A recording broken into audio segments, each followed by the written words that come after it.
Hey, how you doing? Justin here. Today we're going to check out the Peter Gunn theme.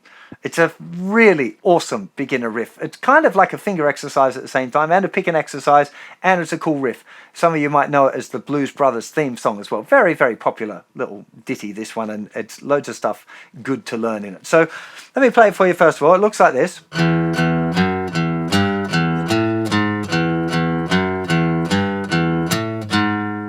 Now, if I was playing it for real, I might use different fingers. I'd probably be more likely to go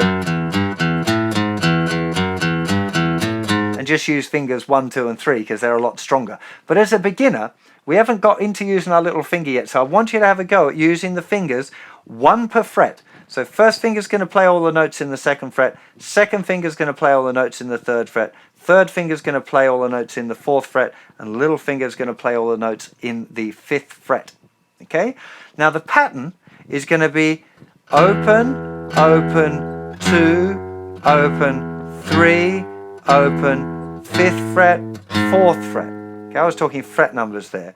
Open, open, 2, open, 3, open, 5, 4. Okay? That's the whole riff. When you first start playing it, it ain't going to sound like that. It'll be more to...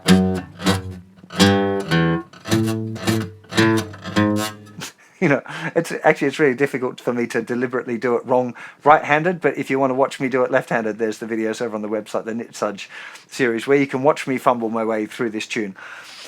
The trick, the things that is going to help you be able to do it well, first of all, is to try and get your hand in position there, okay?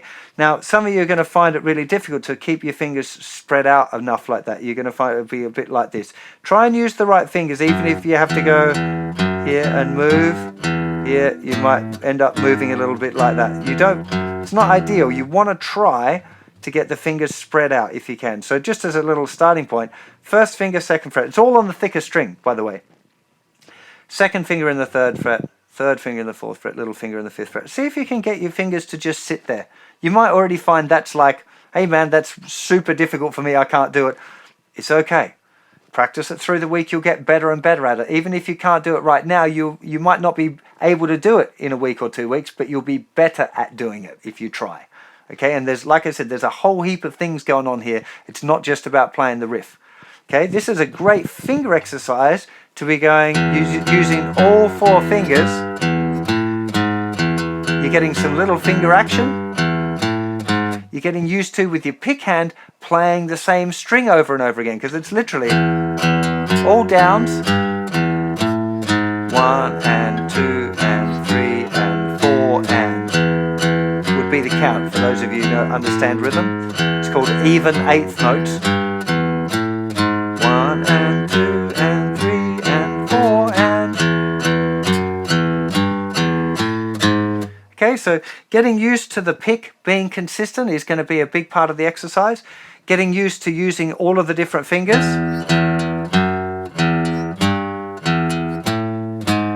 Now, some common other mistakes that you're going to find, it's going to be difficult to hit just the one string. You probably find you go like...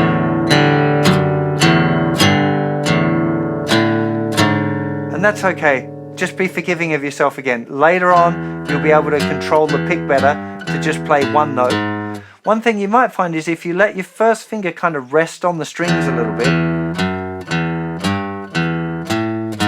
Here, when it's not playing or when it's playing that note, I'm letting the edge of my first finger touch on all of the strings, so it just ends up muting them a little bit. So if they were accidentally ringing out, touching them ever so lightly with the first finger, it's going to mute them all for you. So you might find that helpful.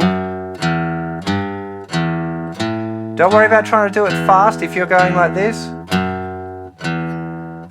That's totally fine as well. It's a learning experience. You're going to find this difficult.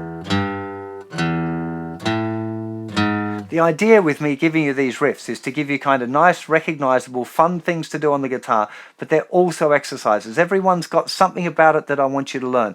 This idea of picking out individual notes is a really, really important thing for beginners. Learning to keep your timing consistent is important, and then starting to develop your finger independence so that you can control the fingers on the same string is also a really useful exercise.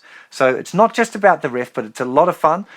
I don't think I got to the point where I could play it along with the record, because it's considerably faster than most beginners are going to be able to do it. If you're worried about how you're feeling about it, then go and check out my lefty video. You'll probably find it a lot of fun, watching me fumbling with it and struggling and how it goes. You'll probably find sometimes you fall off the skateboard, I call it, as well, where it's going, you're like, yeah, man, I can do it. This is going great. Oh, what happened to my fingers? And something will go wrong and you just have to stop. That's okay. It's just normal. This is what happens when you're a beginner.